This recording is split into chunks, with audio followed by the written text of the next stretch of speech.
Yes sir. चलिए तो आज की क्लास का टॉपिक स्टार्ट करते हैं। हेडिंग डालिए बच्चों, ट्रिपल पॉइंट। ट्रिपल पॉइंट, हाँ जय पढ़िए। What is meant by What is meant by triple point of water? What is advantages of taking triple point of water as a fixed point for a temperature scale? Yes. Answer. देखिए question कहा गया है कि आप water के triple point से क्या समझते हैं। और कल मैंने बताया था कि टेम्परेचर स्केल में दो पॉइंट हुआ करते हैं, एक होता है लोअर फिक्स पॉइंट और एक अपर फिक्स पॉइंट। होते हैं कि नहीं होते हैं? बिल्कुल होते Yes, हैं sir. भाई। होते हैं. लोअर फिक्स पॉइंट और अपर फिक्स पॉइंट होते हैं। तो यहाँ पे सवाल है कि ट्रिपल पॉइंट क्या होता है और ट्रिपल पॉइंट को एक फिक्स पॉइंट क्यों माना गया है फॉर द टेम्परेचर स्केल। पढ़िए answer.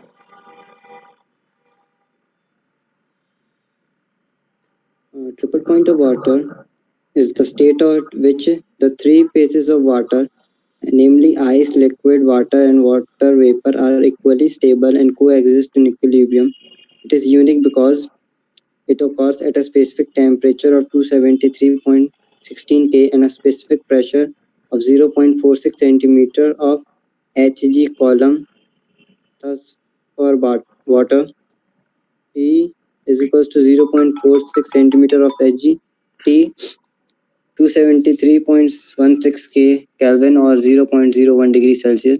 The melting point of ice and boiling point of water both change with pressure. Also, एक मिनट, presence of चलिए देखिए अब यहाँ पे क्या कहा जा रहा है कि भाई ट्रिपल पॉइंट क्या होता है, पहले ये समझिए। ट्रिपल पॉइंट ऑफ वाटर, देखिए triple point of water, the triple point of water is state. बच्चों एक स्टेट होती है जिसमें वाटर की तीनों फेज, सॉलिड, लिक्विड और गैस, तीनों इक्विलिब्रियम में आ जाती है। इक्विलिब्रियम का मतलब सॉलिड भी एग्जिस्ट करेगा, मतलब वाटर जो है सॉलिड फॉर्म में भी एग्जिस्ट करेगा, वाटर लिक्विड फॉर्म में भी एग्जिस्ट करेगा और वाटर गैसियस फॉर्म में भी एग्जिस्ट करेगा।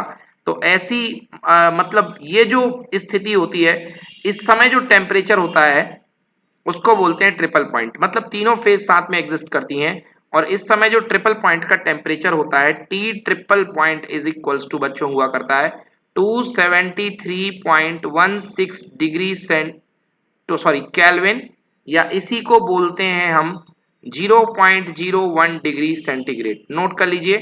तो ये ट्रिपल पॉइंट है and triple point equal to 273.16 kelvin या 0.01 डिग्री सेंटीग्रेड। समझ में आ गया? ये तीनों चीजें सॉलिड, लिक्विड और गैस एक साथ एग्जिस्ट करेंगी और इक्वली स्टेबल भी होंगी, को exist in equilibrium. Triple point में प्रेशर कितना लेना है ये कंडीशन याद रखिएगा। वैसे 0.46 सेंटीमीटर ऑफ एच जी ये ज्यादा इंपॉर्टेंट नहीं है, टेम्परेचर इंपॉर्टेंट होता है बच्चों। ट्रिपल पॉइंट का टेम्परेचर जो होता है 273.16 केल्विन या 0.01 डिग्री सेंटीग्रेड। अब पढ़िए द मेल्टिंग पॉइंट। सर ये वैक्यूम नहीं है ना सर इसका एक्सपेरिमेंट? नहीं नहीं ऐसा कुछ नहीं है, वैक्यूम की कोई बात नहीं करी यहाँ पे।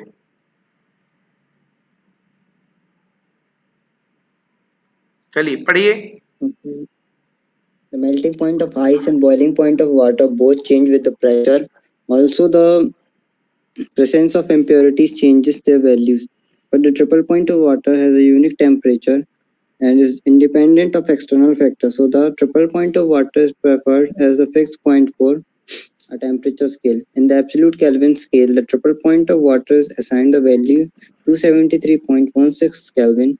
The absolute zero is taken as the other fixed point on the scale. Yes, तो जो ट्रिपल पॉइंट वाटर का दिया गया है एब्सोल्यूट केल्विन स्केल में वो है 203.16 केल्विन। चलिए ये फिक्स वैल्यू है ट्रिपल पॉइंट की, ये कभी बदलती नहीं है। अब आगे पढ़ते हैं बच्चों। Briefly describe the principle of constant volume gas thermometer. बच्चों not important, constant volume gas thermometer. तो ये कैसे काम करता है कांस्टेंट वॉल्यूम गैस थर्मोमीटर? देखिए कांस्टेंट वॉल्यूम गैस थर्मोमीटर, इसका मैं पहले आपको कंसेप्ट बता देता हूं।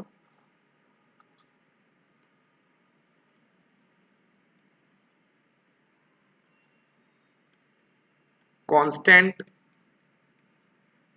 Volume gas thermometer. अब इसका सबसे पहले मैं आपको कॉन्सेप्ट बताता हूं कि इसका कॉन्सेप्ट क्या है। बच्चों एक साइंटिस्ट थे, फिजिक्स केमिस्ट्री में आपने पढ़ा होगा, गे लुसैक्स। पढ़ा कि नहीं पढ़ा? हाँ सर। हाँ, तो गे लुसैक्स ने एक लॉ दिया था, जिस लॉ को बोलते हैं हम प्रेशर लॉ। और ये प्रेशर लॉ कहता है कि किसी भी गैस का जो प्रेशर होता है, pressure of the gas is directly proportional to उस गैस के एब्सोल्यूट टेम्परेचर के प्रोपोर्शनल होता है। मतलब P is proportional to T, where T is what? T is temperature in kelvin. बोलो आया समझ में कि नहीं आया? Yes sir. तो इसका जो ग्राफ बनता था वो कैसा बनता था केल्विन स्केल में? इस तरीके से। क्यों क्यों बनता था? क्योंकि केल्विन की शुरुआत कितने केल्विन से होती है? 0 केल्विन। सबसे कम टेम्परेचर केल्विन में क्या होता है? 0 केल्विन। और ये प्रेशर हुआ करता था। क्लियर है? यस। ओके। तो यदि इसको देखा जाए P is proportional to T, तो कंडीशन क्या बनेगी बेटा इसमें? P1 upon P2 is equal to T1 upon T2। ये चीज आई समझ में कि नहीं आई बताओ? यहां से आ गई है? नहीं आई सर। नहीं आई। ये तो बेटा प्रेशर, ये तो रेशियो है ना। देखो कैसे। चलो मान लो बेटा P प्रोपोर्शनल टू T है, प्रेशर हटाओगे तो कांस्टेंट आएगा कि नहीं आएगा? यस सर आएगा। प्रोपोर्शनल हटाओगे तो कांस्टेंट आएगा कि नहीं आएगा? आएगा। यस सर आएगा। अब बेटा दो केसेस बना लो, एक P1 is equal to K times of T1 और एक P2 is equal to K times of T2। दोनों को डिवाइड कर दो तो P1 upon P2 is equal to T1 upon T2। हुआ कि नहीं हुआ? या इसी को लिख सकते हैं यस हम, sir. P1 upon T1 is equal to P2 upon T2। लिख सकते कि नहीं लिख सकते? Yes sir. हाँ। अभी जो आपने स्केल पढ़ा है ये किस स्केल में है? ये जो टेम्परेचर है यहाँ पे किस स्केल में है? केल्विन में है कि नहीं है? अरे कैपिटल T है तो केल्विन में ही तो है। हाँ सर। और कल बताया था मैंने कि 0 केल्विन पर प्रेशर कितना होता है? 0। 0। अब यदि इसी लॉ को आप डिग्री सेंटीग्रेड में बनाओगे तो कैसा बनेगा? देखो, अगर इसी को आप डिग्री सेंटीग्रेड में करोगे तो कैसा कन्वर्ट होगा? यस, ये T है इन डिग्री सेंटीग्रेड।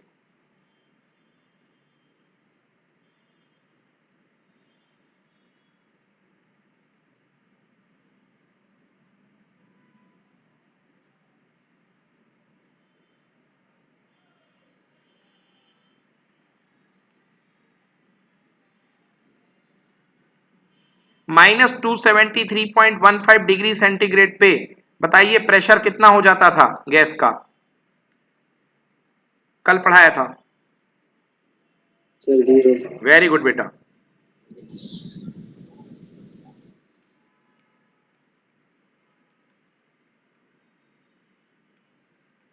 क्लियर हुआ कि नहीं हुआ? बोलो। हो गया। तो इसका लॉ क्या बनेगा? P at any temperature T equal to P naught 1 plus T by 273.15। याद आया कि नहीं आया? हाँ सर। कल अपने यही लॉ V के लिए पढ़ा था। एनी प्रॉब्लम बच्चों? No sir. तो ये है अपने पास। अब इसी पर बेस्ड है बेटा, briefly describe the principle of constant volume gas thermometer. अब कांस्टेंट वॉल्यूम गैस थर्मोमीटर में देखिए, ये ग्राफ है, ये डिग्री सेंटीग्रेड स्केल में है और याद रखिएगा ये गे-लुसैक्स लॉ के अनुसार आया है। तो गे-लुसैक्स जो लॉ लगता था वो कब लगता था? Pressure is proportional to temperature, bracket में लिख लो, एट कांस्टेंट वॉल्यूम।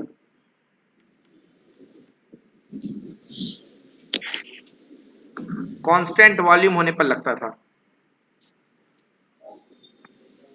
हाँ, इसका फोटो ले लीजिए प्लीज। ले लिया सर। डन। इसका भी ले लो। डन। ले लिया। ओके, चलिए पढ़ो भाई जय, पढ़िए। Briefly describe the principle of a constant volume gas thermometer. Constant volume gas thermometer, it is used to measure the pressure of a definite mass of air at different temperature. The volume of air remaining constant. Its working is based on Gay-Lussac's pressure law, according to which the pressure of a given mass of a gas increases linearly with the rise of temperature and the volume is kept constant, as illustrated graphically in figure. By pressure law, P upon T is equals to P naught upon T naught, or T is equals to T naught into P upon P naught. हाँ जी, तो दो temperature, एक minute, दो temperature में यहाँ पर analysis किया गया है। एक टेम्परेचर टी जो पता नहीं है और दूसरा टेम्परेचर टी नॉट, और टी नॉट पर जो प्रेशर है वो है पी नॉट। कोई टेम्परेचर टी नॉट है, उस पर प्रेशर कितना है, पी नॉट, ठीक है ना। So T equals to, cross multiply कर दो, T is equal to T not multiply by P by P not. Clear हुआ कि नहीं हुआ? Yes, sir. Okay. आ गया समझ में? हाँ सर। चलिए अब यदि इसको हम ट्रिपल पॉइंट के लिए लिखते हैं तो टी ट्रिपल पॉइंट पे यदि एनालिसिस करते हैं तो टी नॉट की जगह क्या आ जाएगा, टी ट्रिपल पॉइंट, और पी नॉट की जगह क्या आ जाएगा, पी ट्रिपल पॉइंट। बोलो यस। अगर इसी फॉर्मूले को मैं ट्रिपल पॉइंट पे लगाऊं तो टेम्परेचर की जगह मैं ट्रिपल पॉइंट लूंगा और प्रेशर की जगह मैं प्रेशर का ट्रिपल पॉइंट लूंगा। बोलो yes. Yes sir. And triple point of water is equal to 273.16 kelvin. Triple point इतना होता है, तो वैल्यू रख दो बेटा इसकी जगह, तो कितना आ गया 273.16 multiply by P upon P triple. Done. हाँ। चलिए क्या प्रॉब्लम है बताइए।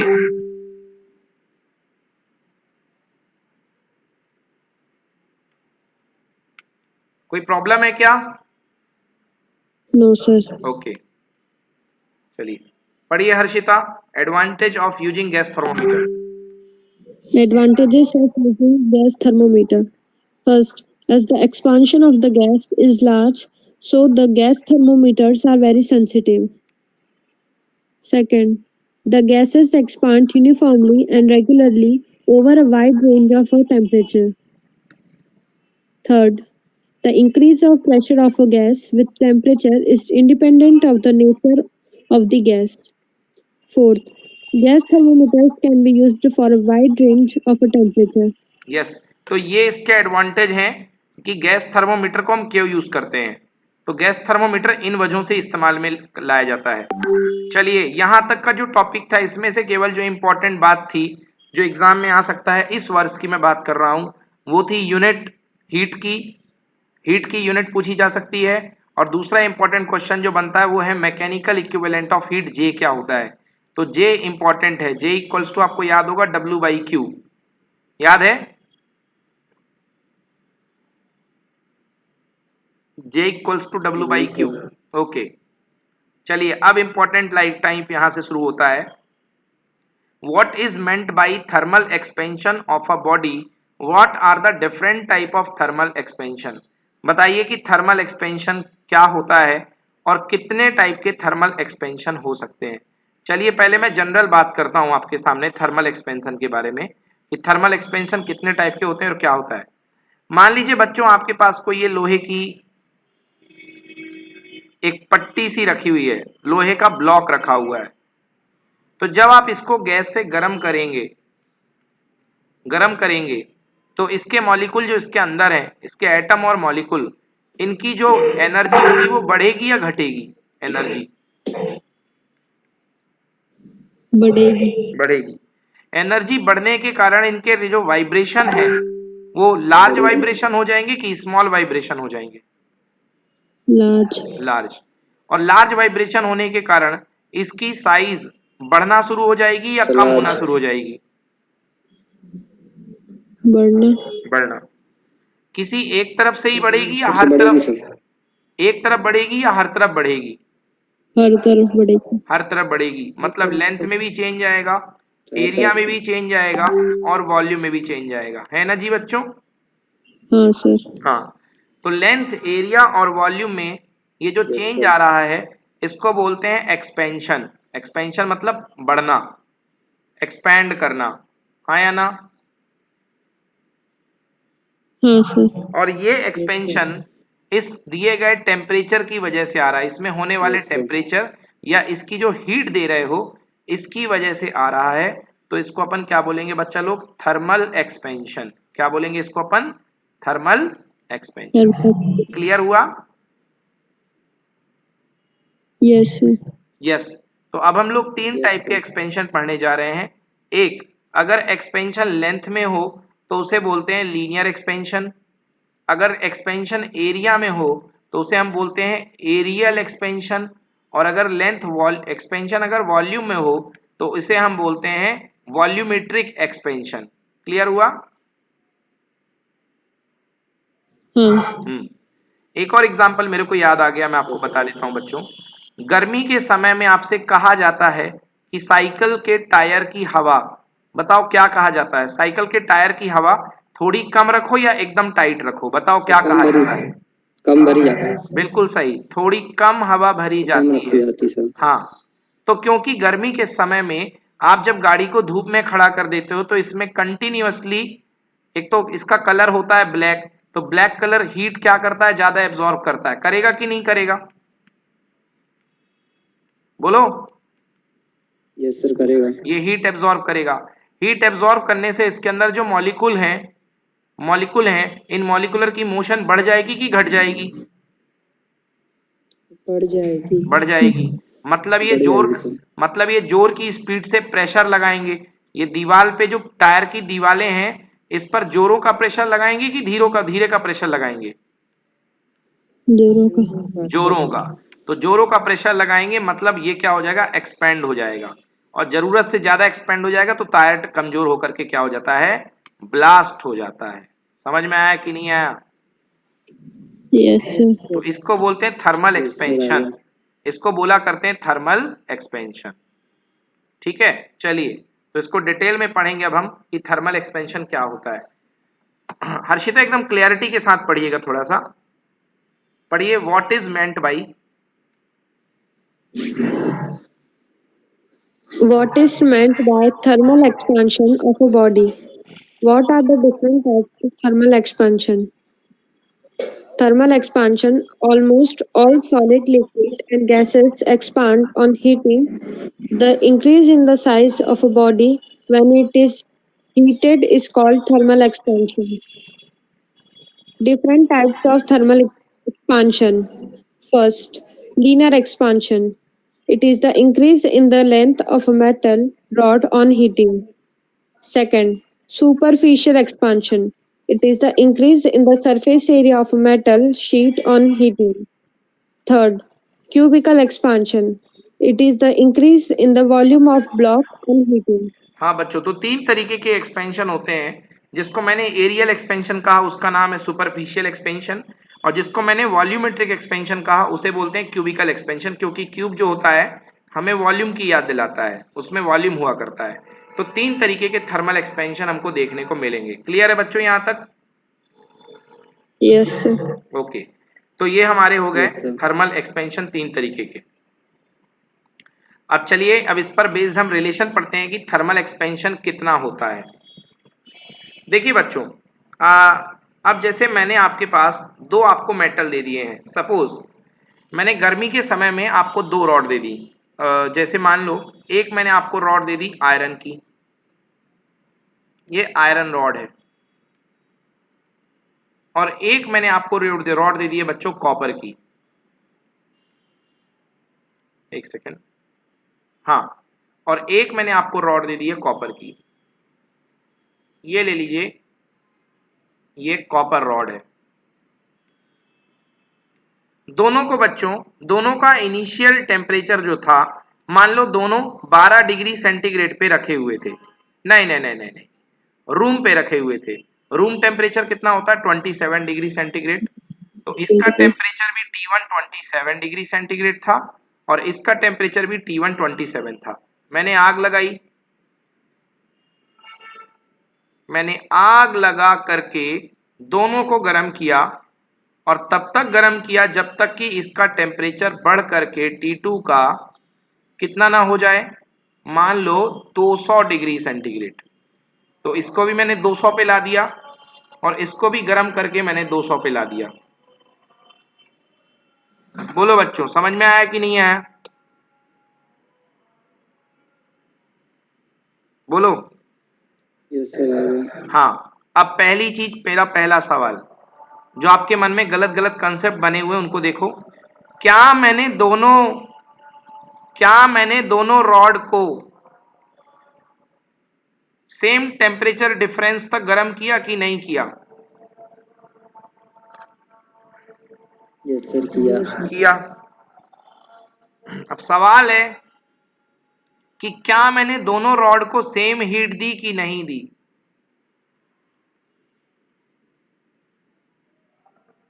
दी। बिल्कुल नहीं, बिल्कुल नहीं। सर क्यों? नहीं, आप देखो दोनों सेम टेम्परेचर डिफरेंस है मगर सेम हीट का मतलब नहीं है। समझ में आया कि नहीं आया? नहीं सर। नहीं हुआ। एक लोकल एग्जांपल से एक्सप्लेन करता हूं। देखो बेटा, एक दुबला आदमी है और एक मोटा आदमी है। मेरे को दोनों को 10 सीढ़ी में चढ़ाना है। बोलो यस। Yes sir. यस। मुझे दुबले आदमी को 10 सीढ़ी पर चढ़ाने के लिए 3 रोटी खिलानी पड़ती है और इस मोटे आदमी को 10 सीढ़ी पर चढ़ाने के लिए मुझे 10 रोटी खिलानी पड़ती है। बताओ दोनों को दी गई एनर्जी सेम है कि अलग अलग है? अलग अलग। सेम यहीं सेम पर है। हो रहा है। सेम यहीं पर हो रहा है बेटा। देखो इसमें हाइट का डिफरेंस सेम है। अब मैं ये एग्जांपल इसलिए दिया क्योंकि अभी अपन ने आगे की पढ़ाई करी नहीं है, इसलिए आपको समझा पाना मुश्किल है। आयरन रॉड अलग चीज होती है, कॉपर रॉड अलग चीज होती है, दोनों के मटेरियल अलग अलग हैं मगर दोनों के टेम्परेचर सेम है, सेम डिफरेंस ऑफ टेम्परेचर है। इसका भी डेल्टा टी टेम्परेचर चेंज कितना किया है, इसका temperature change T2 minus T1 जो है वो 200 आया है 27 से, मतलब कितने का चेंज हुआ है? 173 का। और इसमें भी कितने का चेंज हुआ है बच्चों? 173 का। बच्चों टेम्परेचर डिफरेंस सेम है मगर हीट सेम नहीं कह सकते हो। अभी कुछ क्लियर हुआ कि नहीं हुआ? Yes sir. Yes sir. समझ में आया कि नहीं आया? Yes sir. चलो अच्छी बात है। ठीक है, मान लेते हैं आपके लिए कि दोनों को हीट भी आपने सेम दे दी। मान लो थोड़ी देर के लिए कि आपने दोनों को हीट भी सेम दे दी, गर्म करने में आपने हीट भी सेम दे दी।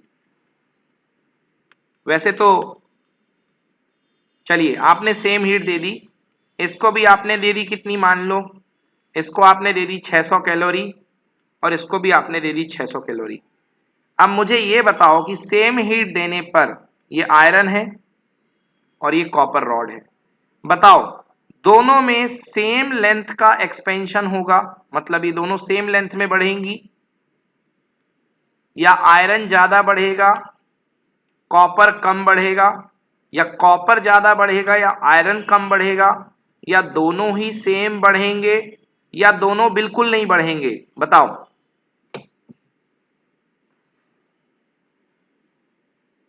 सर आयरन ज़्यादा बढ़ेगा। आपका कहना है आयरन ज्यादा बढ़ेगा कॉपर कम बढ़ेगा। हर्षिता आप बोलिए।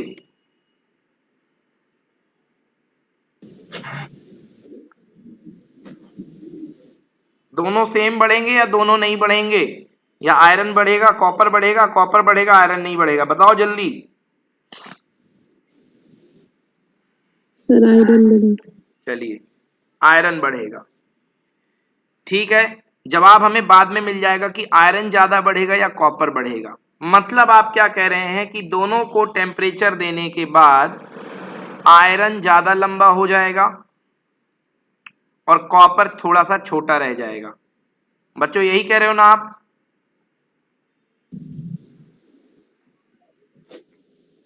यही कह रहे हो यस ना? सर। हम्म। हाँ सर। ओके, मतलब दोनों के लीनियर एक्सपेंशन सेम है कि अलग अलग हैं?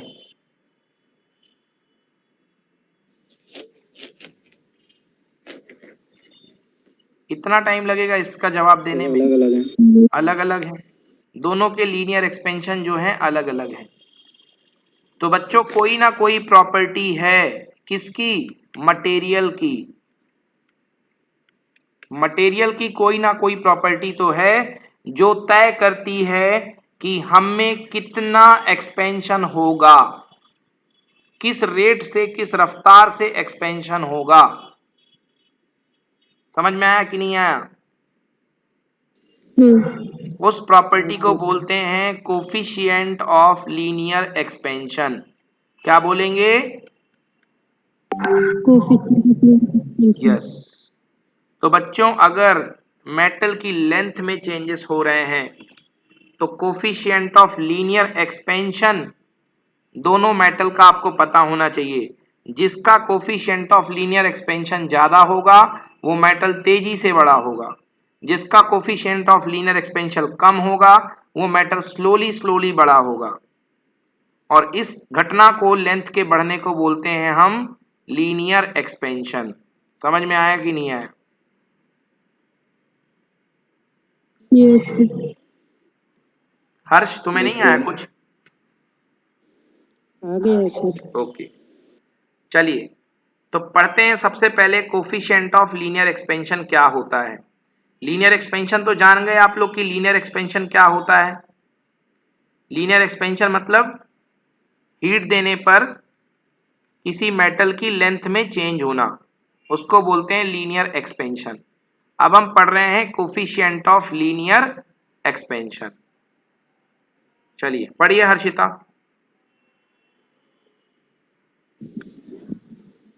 Define coefficient of linear expansion. Write an expression for it. Give its unit. Very important VIMP question, लिख लेना, बुक में टिक कर लो, बुक सामने रखा करो, इंटरेस्ट बढ़ेगा पढ़ाई करने का।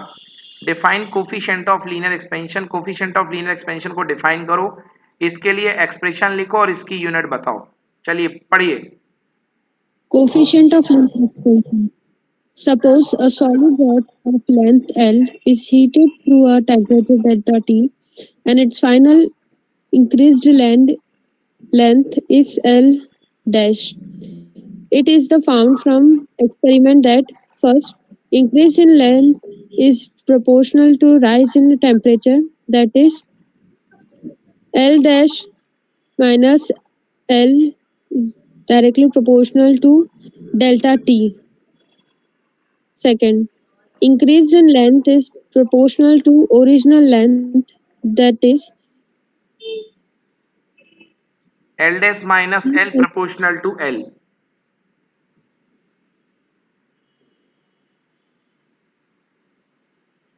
combining the above two concepts we get L dash minus L proportional to L delta T or L dash minus L equals to alpha L delta T. The proportionality constant alpha is called coefficient of linear expansion. Its value depends on the nature of its solid. Clearly, L dash equals to L plus 1 plus alpha delta T and चलिए alpha ये मैं equals करा देता हूँ। Okay चलिए देखिए अब ये सारी बातें क्या है। देखिए बच्चों ये एक्सपेरिमेंटल स्टडी है, अब इस सारी बात को मैं एक्सप्लेन कर रहा हूँ। क्या कहा गया, मान लीजिए बच्चों आपके पास कोई L लेंथ की एक मेटल स्ट्रिप रखी हुई है, L लेंथ की, समझिएगा ये L लेंथ की मेटल स्ट्रिप है। आपने इस L लेंथ की मेटल स्ट्रिप को गर्म किया, इसका टेम्परेचर T1 था और गर्म करने के बाद ये मेटल स्ट्रिप जो है इसमें कितना चेंज हो गया बच्चों गर्म करने के बाद? L dash.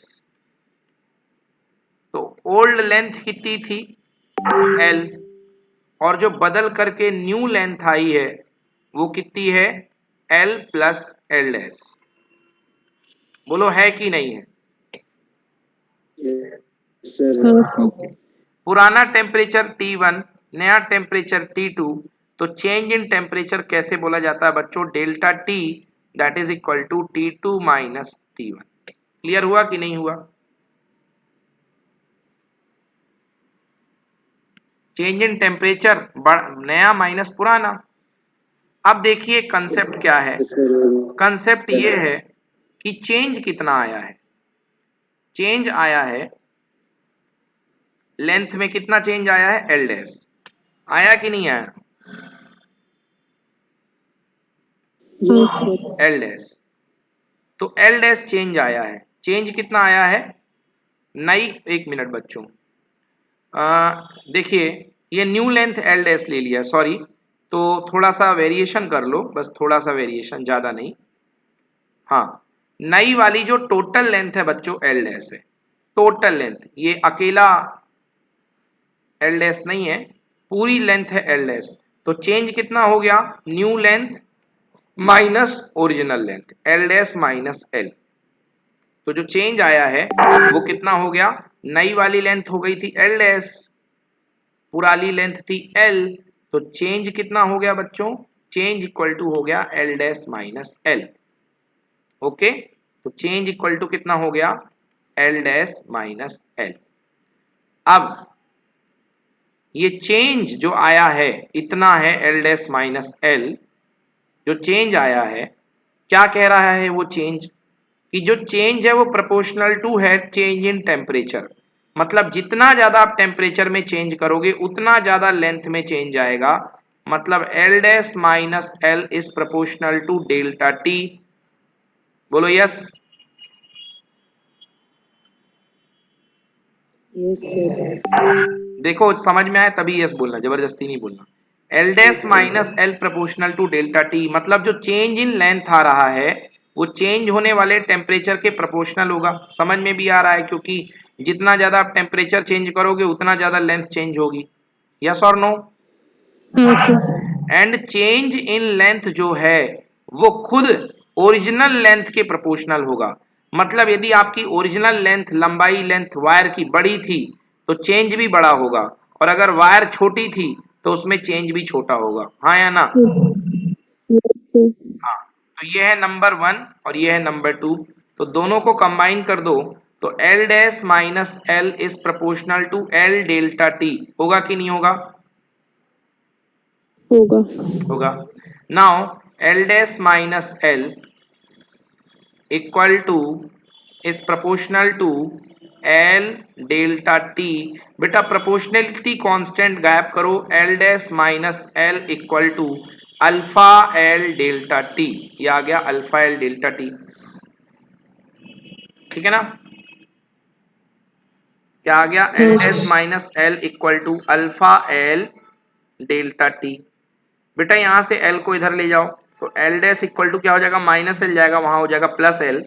तो L plus alpha L delta T हुआ। हुआ? Yes, sir. हाँ, एल कॉमन ले लो बेटा, तो क्या बचेगा? 1 प्लस अल्फा डेल्टा टी। ये लो आ गया भाई, L dash equal to L 1 plus alpha delta T. ठीक है? Yes sir. देखिए यहां से अगर अल्फा को रोक लेते हो तो अल्फा को यदि यहां से रोकोगे तो क्या होगा? अल्फा को रोक लो इस तरफ, तो alpha equal to L dash minus L upon L delta T. ये आ गई, अल्फा की वैल्यू देख लो। हाँ या ना? हाँ सर। एल डैश माइनस एल को क्या बोलेंगे? Delta L, change in length, Yes, sir. Upon L delta T. So alpha क्या बन गया? चेंज इन लेंथ मतलब increase in length upon original length upon rise in temperature.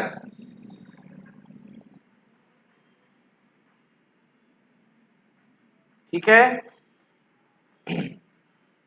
तो इसलिए अल्फा को क्या डिफाइन Yes, करोगे? sir. Alpha is equal to change in length per unit original length per unit change in temperature. पढ़िए Harshita. Hence The coefficient of linear expansion of the material of a solid rod is defined as increase in length per unit original length per degree rise in its temperature. Yes. So coefficient of linear expansion of the material of a solid rod is defined as the increase in length per unit original length per unit per degree rise in temperature. ये नीचे जो आया है this is rise in temperature. इसकी unit क्या होगी बच्चों? देखो यूनिट कैसे निकालोगे. एल को किस में नापोगे? मीटर में. एल को किस में नापोगे? मीटर में. और चेंज इन टेम्परेचर को किस में नापोगे? Degree centigrade. तो मीटर से मीटर कैंसिल, केवल क्या बच गया आंसर? डिग्री सेंटीग्रेड पर डिग्री सेंटीग्रेड या पर केल्विन. आया समझ में? Yes, sir. All clear? समझ में आ गया कि नहीं आया? आ गया सर. ओके चलिए नेक्स्ट पढ़ते हैं बच्चों. अभी था हमने क्या पढ़ा? अभी हमने पढ़ा लीनियर एक्सपेंशन. अब हम पढ़ते हैं सुपरफिशियल एक्सपेंशन. मतलब कि सुपरफिशियल एक्सपेंशन मतलब एरियल एक्सपेंशन, एरिया बढ़ेगा. तो मान लो आपके पास कोई प्लेट थी, इसका इनिशियल एरिया कितना है बेटा? एस. इसको आपने गरम कर दिया. गरम करने के बाद इसका एरिया बढ़ गया. तो इसका एरिया नया वाला बढ़ के कितना हो गया बच्चों? S dash. समझ में आया?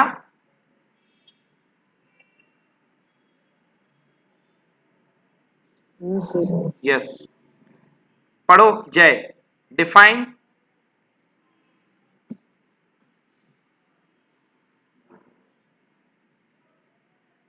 जय पढ़ो.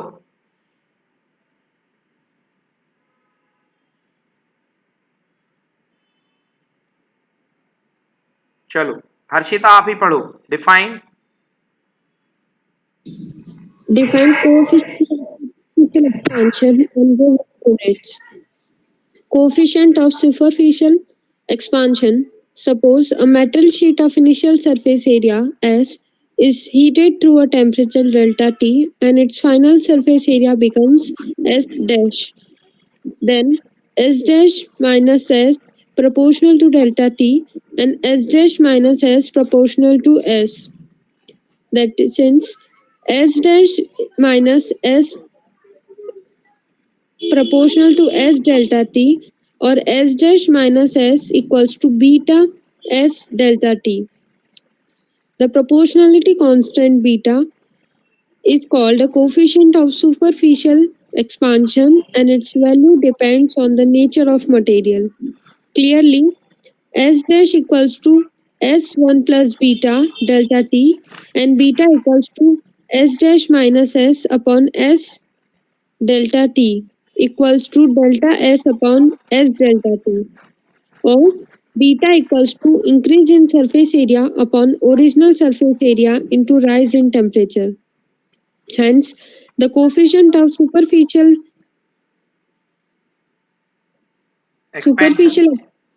of a metal sheet is defined as increase in its surface area per unit original surface area per degree rise in temperature.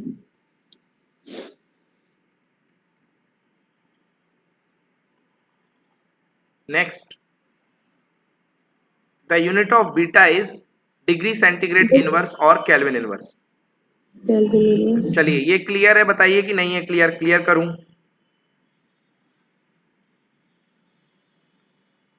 Is it clear? Okay very good guys. Next, अब बिल्कुल इसी के जैसा बच्चों पढ़ते हैं define coefficient of cubical expansion या volume expansion. पढ़िए. Coefficient of cubical expansion. Suppose a solid block of initial volume V is heated through a temperature delta T and its final volume is V dash. Then V dash minus V proportional to delta T and V dash minus V proportional to V or V dash minus V equals to gamma V delta T. The proportionality constant gamma is called the coefficient of cubical expansion, which depends on the nature of material of the solid. Yes, the proportionality constant gamma is called coefficient of cubical expansion. तो इसको coefficient of cubical expansion बोलते हैं अपन. तो तीन हमारे पास coefficient आने वाले हैं यहाँ पे, अल्फा बीटा गामा. यस, पढ़िए आगे.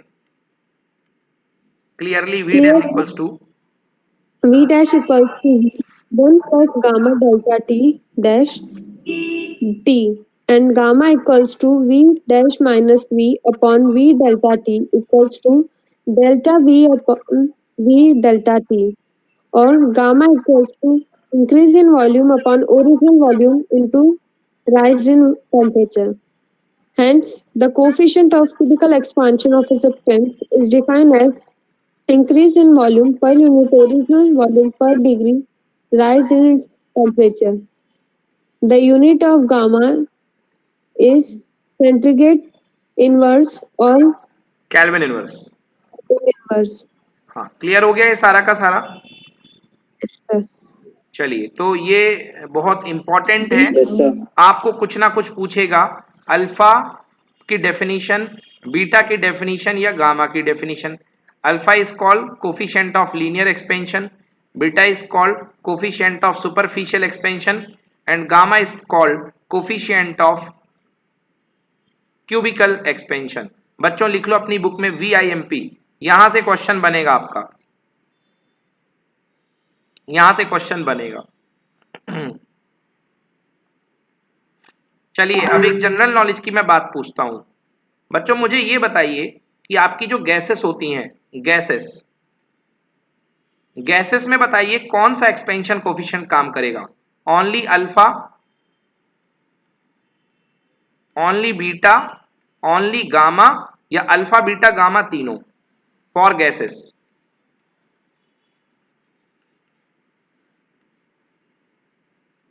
Fast.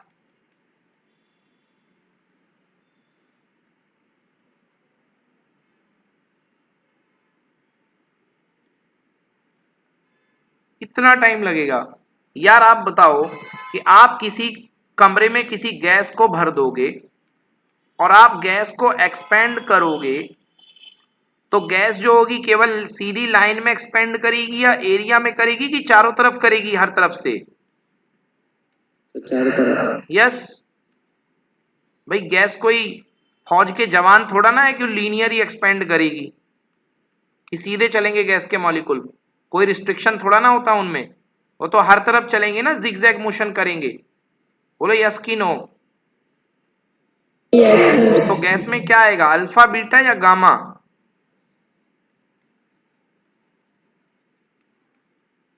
For gas what type of coefficient what type of coefficient of expansion will used?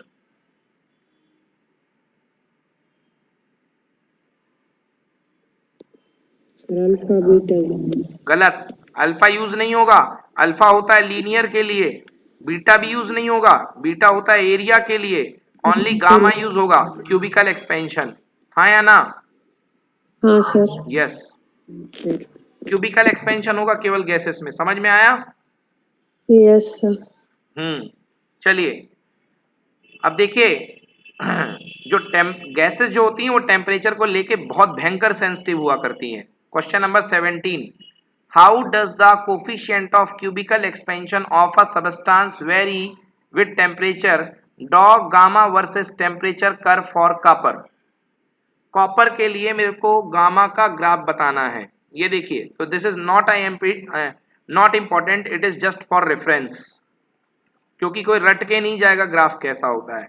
चलो पढ़ो Harshita, variation of gamma. How does the coefficient of cubical expansion of substance vary with temperature? Draw gamma versus T, capital T, T temperature. for copper. Variation of gamma with temperature. For a given substance, gamma varies with temperature.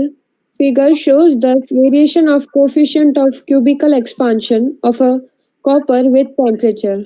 The value of gamma first increased with the temperature and then becomes constant at a high temperature, above 500 kelvin.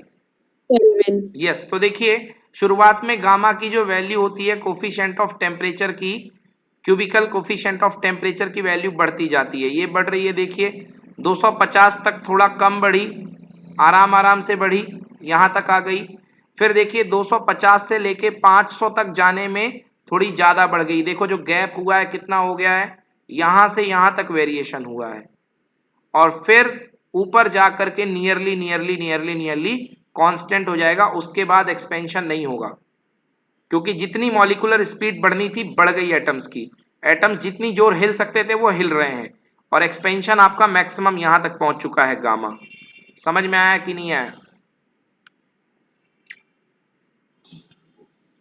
It is just for reference, okay? So it is constant at high temperature above 500 Kelvin. चलिए, yes, next question. Show that coefficient of cubical expansion of an ideal gas at a constant pressure is equal to the reciprocal of its absolute temperature. तो show करना है कि gases के लिए, ideal gases के लिए constant pressure पर, at constant pressure पर इसकी वैल्यू, क्यूबिकल एक्सपेंशन की वैल्यू यानी कि गामा की value, coefficient of cubical expansion की value reciprocal of the absolute temperature, मतलब किसके इक्वल होती है, 1 अपॉन टेम्परेचर के। ये प्रूफ करना है। Okay, this is not important guys, ज्यादा इंपॉर्टेंट नहीं है। चलिए बच्चों, तो आइडियल गैस क्या होती है? आइडियल गैस, क्योंकि यहाँ पे आइडियल गैस आ चुका है तो मेरे को थोड़ा सा आइडियल गैस आपको बताना पड़ेगा। बच्चों जो भी गैसेस इस इक्वेशन को फॉलो करती हैं, PV इक्वल टू nRT, शायद आपने केमिस्ट्री में पढ़ रखा होगा, ये कहलाता है बच्चों आइडियल गैस इक्वेशन। लिख लो बच्चों कॉपी में। अब इसके बारे में हम बहुत बात करेंगे बट अभी वक्त है। ये है आइडियल गैस इक्वेशन, नोट कर लिया? PV equal to nRT, yes. तो जो गैस होती है ये आइडियल गैस होती है, इस इक्वेशन को फॉलो करने वाली गैस। तो देखिए ये है अपने पास आइडियल गैस। अब क्या है भाई, कांस्टेंट प्रेशर है तो डेल्टा लगा दो। तो डेल्टा किसके ऊपर लगा दो, पीवी के ऊपर। तो यहां भी डेल्टा लग जाएगा, डेल्टा nRT। तो प्रेशर बदल नहीं सकता तो डेल्टा कौन झेलेगा, वॉल्यूम। तो P बाहर आ गया, डेल्टा V, P बाहर आ गया, delta V is equal to N constant है, R कांस्टेंट है, डेल्टा T। बच्चों लिखिए NR डेल्टा T। ठीक है, बोलो यस। ये बेटा रिलेशन नंबर 1 है और नीचे वाला रिलेशन नंबर 2 है। Yes, sir. 2 में से 1 को डिवाइड कर दो, प्रेशर से प्रेशर कैंसिल, NR से NR कैंसिल। देखो delta V upon V equal to delta T upon T।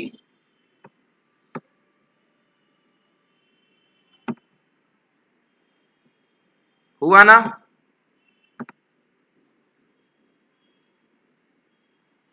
Delta V upon V equal to delta T upon T हो गया। हाँ सर, हो गया। अब ये डेल्टा T को पकड़ करके Yes, इसके sir. साथ में ले आओ। तो delta V upon V delta T is equal to बन गया क्या, 1 upon T।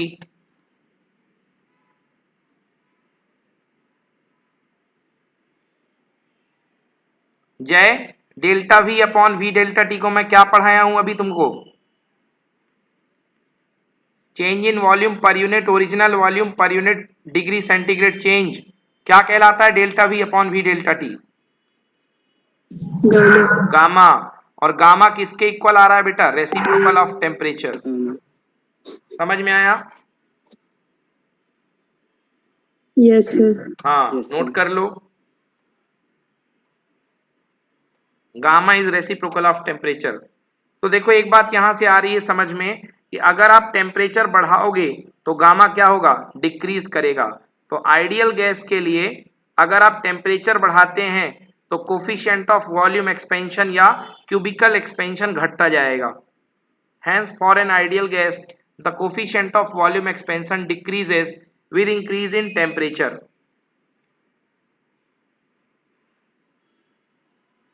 Done?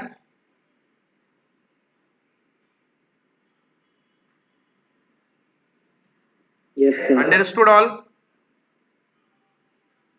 Yes sir. Okay, देखिए बच्चों अभी तक के ऊपर के किसी भी क्वेश्चन में जितने मैंने पढ़ाए किसी में भी नहीं लिखा था कि ये एग्जाम में कब आया हुआ है, मतलब मोस्टली ये नहीं आया हुआ। अभी ये वाला क्वेश्चन कराया है, देखिए छोटा सा था मगर ये भी कभी नहीं लिखा हुआ है। बट ये देखिए जैसे मैं इस क्वेश्चन पे आया हूं, ये 2-3 आपको साल मिल गए। तो आप जो भी बुक को पढ़ रहे हैं उसमें एक भी अगर आपको ईयर मिल जाता है मतलब वो क्वेश्चन जो है इंपॉर्टेंट है। 11th क्लास का पेपर जो होता है बिल्कुल फिक्स टाइप का बना करता है कि जो क्वेश्चन रिपीट होते आते हैं वही देते हैं। तो आपको ज्यादा दौड़ भाग करने की जरूरत नहीं है, आए हुए क्वेश्चन ही करना, क्योंकि इतना पॉसिबल नहीं होता है कि सारे क्वेश्चन आप ध्यान रख सको। ठीक है ना, या तो उसके लिए फिर आपके कंसेप्ट बहुत स्ट्रांग होने चाहिए तो आप सारे क्वेश्चन कर सकते हो। अदरवाइज याद रखने की अप्रोच से आप कुछ ही क्वेश्चन याद रख पाओगे, सारे नहीं कर पाओगे। चलिए तो ये क्वेश्चन लिख लीजिए बच्चों, sure for exam, question number 19, sure for exam, ये आना ही आना है। डन। पढ़िए Harshita, what is meant. What is meant by coefficient of linear expansion, superficial expansion, and cubical expansion of a solid? Derive relationship between them. Yes, तो देखिए पहला part तो मैं बता चुका हूं ये क्या होते हैं, केवल अपन को रिलेशनशिप डिराइव करनी है। किसमें किसमें, अल्फा में, बीटा में, गामा में। और रिलेशनशिप क्या होती है बच्चों, alpha upon 1 equal to beta upon 2 equal to gamma upon 3। तो प्रूफ करके कई बार ये भी लिख के आ सकता है कि प्रूफ करो alpha by 1 equal to beta by 2 equal to gamma by 3। पढ़िए next, show. Show that alpha beta upon 2 equals to gamma upon 2, where the symbols sir have multiple meanings. Where the symbols have their usual meaning. बोलो जय, बोलो हर्ष। Sir मुझे थोड़ी sir market तक जाना था, तो leave कर दें सर। अच्छा आपको जाना है, हाँ सर। चलिए ठीक है, तो आप लीव कर दीजिए, कल आप आएंगे जैसे तो मैं आपको एक बार फिर बता दूंगा ये, ठीक है ना। Yes sir. चलिए देखिए, where the thank you symbols have sir. Their usual meaning, तो देखिए हम कैसे करते हैं। For definition alpha beta gamma तो हम रेफर कर लेंगे, हम पढ़ चुके हैं। अब आइए देखते हैं इसको प्रूफ करने के लिए बच्चों, एक एल लेंथ का क्यूब ले लो। सबसे पहले एक एल लेंथ का क्यूब ले लो। क्यूब की सारी साइड इक्वल होती हैं बच्चों, ये भी एल, ये भी एल, ये भी एल। बना लो कॉपी में एल लेंथ का क्यूब।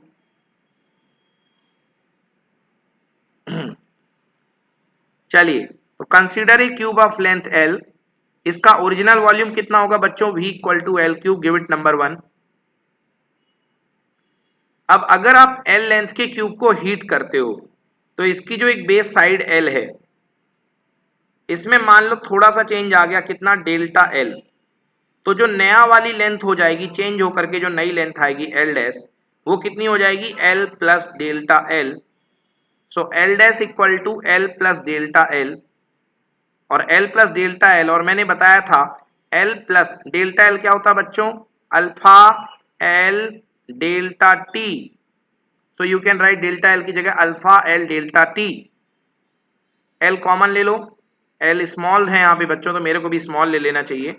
स्मॉल एल कर लिया, लियो भाई, स्मॉल एल डेल्टा एल। तो स्मॉल एल मैंने कॉमन ले लिया तो कितना आ गया, 1 plus alpha delta T, this is new length L dash.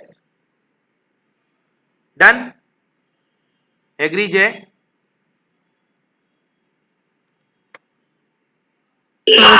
Yes, now the new volume, बेटा नया वॉल्यूम किस लेंथ पे बनेगा, एल डैश पे बनेगा।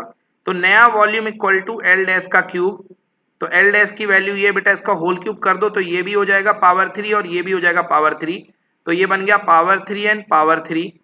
अब पावर 3 देखो, एल एल क्यूब क्या है, एल क्यूब है वी, तो इसकी जगह वी रख दो और इस वाले पार्ट को ओपन कर दो। कौन से फॉर्मूले से, ए प्लस बी का whole cube equal to A cube plus B cube plus 3a square B plus 3ab square. Check कर लीजिए ये आएगा कि नहीं आएगा, बिल्कुल आएगा।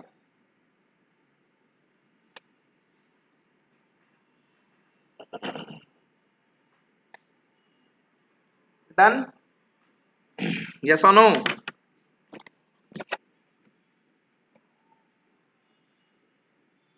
Yes, sir. ओके, चलिए तो क्यूब कर दिया मैंने। अब इसके बाद देखते हैं क्यूब करने के बाद क्या होगा। देखिए जो अल्फा और अल्फा स्क्वायर होते हैं, alpha and alpha square, alpha बहुत छोटा होता है, तो बच्चों अल्फा का स्क्वायर और अल्फा का क्यूब और भी छोटा होएगा, क्योंकि डेसिमल में अगर आप 0.1 का 0.1 से मल्टीप्लाई करो तो ये आता है 0.01, मतलब और छोटा हो जाता है। तो अल्फा स्क्वायर और अल्फा क्यूब के टर्म को क्या कर दो, नेग्लेक्ट। तो कहाँ है ये टर्म देख लो आप, फिर से मैं वापस दिखा देता हूं। आपके ऐसे दो टर्म बन रहे हैं, ये बन रहे हैं आपके दो टर्म, ये देखिए एक टर्म तो ये बन रहा है और एक टर्म ये बन रहा है। तो इन दोनों को क्या कर दो बच्चों, नेग्लेक्ट कर दो, गायब कर दो। नेग्लेक्ट मतलब गायब, गायब कर दो। तो ये टर्म आपने और ये टर्म आपने गायब कर दिया, तो केवल ये चीज बची। तो इसको क्या लिख सकते हो आप, इसको लिख सकते हो v dash equal to v 1 प्लस 3 अल्फा डेल्टा t। देख लो कैसे,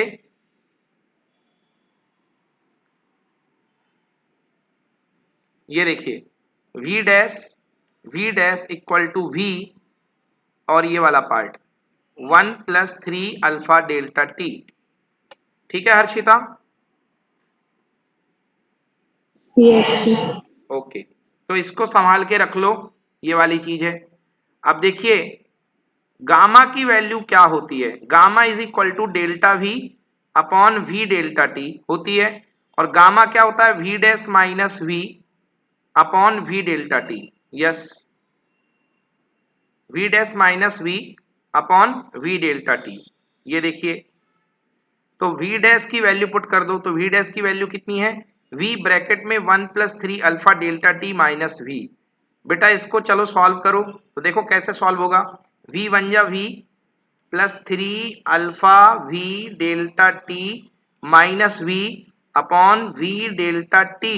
v से v कैंसिल, और क्या बच गया मेरे पास, बच गया 3 alpha v delta T upon v delta T. v delta T से v डेल्टा टी कैंसिल, कुल मिला के कितना आ गया, 3 अल्फा। तो गामा की वैल्यू कितनी आ गई, 3 अल्फा। बोलो यस। Yes, sir.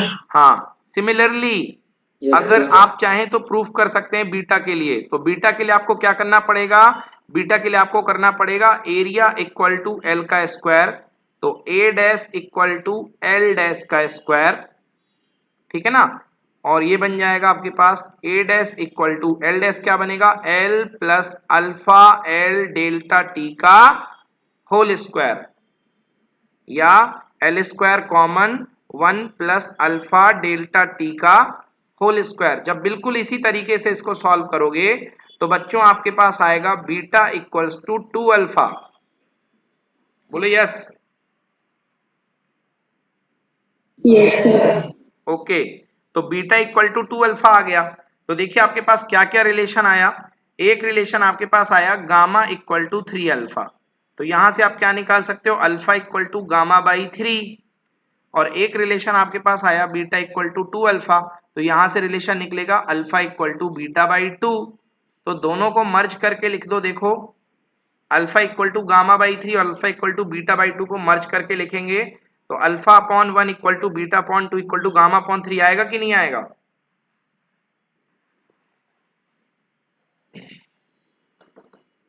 अरे भाई अल्फा के नीचे तो 1 ही है ना, तो अल्फा तो सब में कॉमन है। तो alpha upon 1 equal to beta upon 2 equal to gamma upon 3। Done, clear है। Yes, sir. यस, तो ये रिलेशन है वेरी इंपॉर्टेंट, ठीक है ना, यही एग्जाम में आएगा, sure for exam 99%। Also, right. चलिए ठीक है, ठीक है बच्चों, मैंने आपको के कल नोट्स भेज दिए थे, अभी भी भेज दूंगा।